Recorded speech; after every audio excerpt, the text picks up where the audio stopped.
តិការកីឡាសិស្សបឋមសិក្សាជ្រើសរើសជើងឯកខេត្តកណ្ដាលប្រចាំឆ្នាំ2025ចាប់ដំណើរការប្រកួតហើយនាព្រឹកថ្ងៃទី11ខែមិនិនានេះនៅទីលាននានាក្នុងក្រុងតាក់ខ្មៅខេត្តកណ្ដាលលើ5ប្រភេទកីឡាគឺបាល់ទាត់បាល់ទះបាល់បោះអត្តពលកម្មនិងប៉េតង់ក្នុងព្រឹត្តិការណ៍នេះសម្រាប់ប្រភេទបាល់ទាត់មានក្រុមចំនួន12ចូលរួម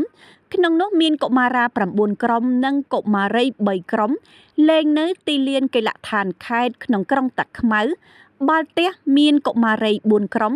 និងកុមារា6ក្រុមលេងនៅវិទ្យាល័យហ៊ុនសែនសេរីភាពចំណែកបាល់បោះមានកុមារា3ក្រុមនិងកុមារី3ក្រុមលេងនៅវិទ្យាល័យហ៊ុនសែនតាក់ខ្មៅរីឯប្រភេទអត្តពលកម្មមាន10ក្រុមចម្រុះកុមារានិងកុមារីលេងនៅកីឡដ្ឋានខេត្តក្នុងក្រុងតាក់ខ្មៅ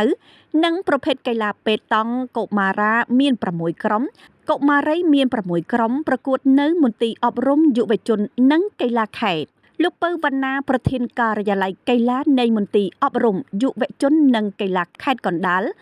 មានប្រសាសន៍ថាព្រឹត្តិការណ៍នេះរៀបចំឡើងជារៀងរាល់ឆ្នាំក្រោមការឧបត្ថម្ភពីក្រសួងអប់រំយុវជននិងកីឡានិងមានការគាំទ្រពីរដ្ឋបាលខេត្តកណ្ដាលក្នុងបំណងផ្ដល់ឱកាសឲ្យសិស្សានុសិស្សចូលរួមបង្ហាញសមត្ថភាពរបស់ខ្លួនហើយក៏ជាការសម្រិតសម្រាំងថ្នាលឈានទៅលើកកម្ពស់សមត្ថភាពជំនាញផ្នែកកីឡាកម្រិតខ្ពស់ជាមួយនេះក៏ដើម្បីបង្កើននូវមិត្តភាពសាមគ្គីភាពសប្បាយរីករាយដែលអាចទាក់ទាញឲ្យកុមារចាប់អារម្មណ៍និងចូលរួមលេងកីឡាបានកាន់តែច្រើនផងដែរលោកប្រធានការិយាល័យកីឡាបានបញ្ជាក់ថាក្រៅពីគោលបំណងខាងលើការប្រកួតនេះគឺជាការសម្រិតសម្រាំងរកកីឡាករកីឡាការិនីដែលមានសមត្ថភាពខ្ពស់ដើម្បីត្រៀមលក្ខណៈតំណាងឲ្យខេត្តសម្រាប់ចូលរួមការប្រកួតថ្នាក់ជាតិក្របខ័ណ្ឌសិស្សបឋមសិក្សាឆ្នាំ2024ឆ្នាំ2025ដែលនឹងប្រព្រឹត្តទៅនាដើមខែឧសភាឆ្នាំ2025នៅរាជធានីភ្នំពេញការរៀបចំការប្រកួតកីឡាបឋមជ្រើសរើសជើងឯកថ្នាក់ខេត្តប្រចាំឆ្នាំ2025នេះគឺយើងមានគោលដៅមួយសម្រាប់ការជ្រើសរើសកីឡាករឆ្នើមរបស់យើងដើម្បីត្រៀមលក្ខណៈទៅចូលរួមប្រកួតកីឡាថ្នាក់ជាតិនៅពេលខាងមុខនេះហើយយើងសរុបកីឡាករកីឡាការិនីដែលបានដឹកនាំមកចូលរួមប្រកួតនេះ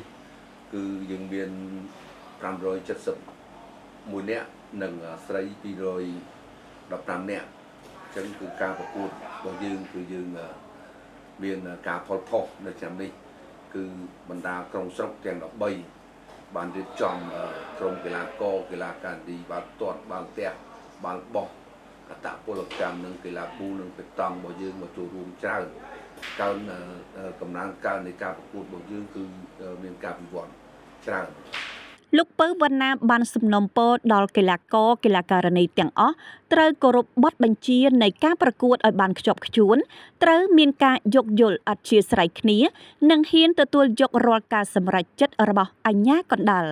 ដោយឡែកសម្រាប់អាជ្ញាកណ្ដាលវិញត្រូវគោរពគោលការណ៍បច្ចេកទេសត្រូវមានក្រមសីលធម៌វិជ្ជាជីវៈធ្វើការកាត់សេចក្តីឈរលើភាពយុត្តិធម៌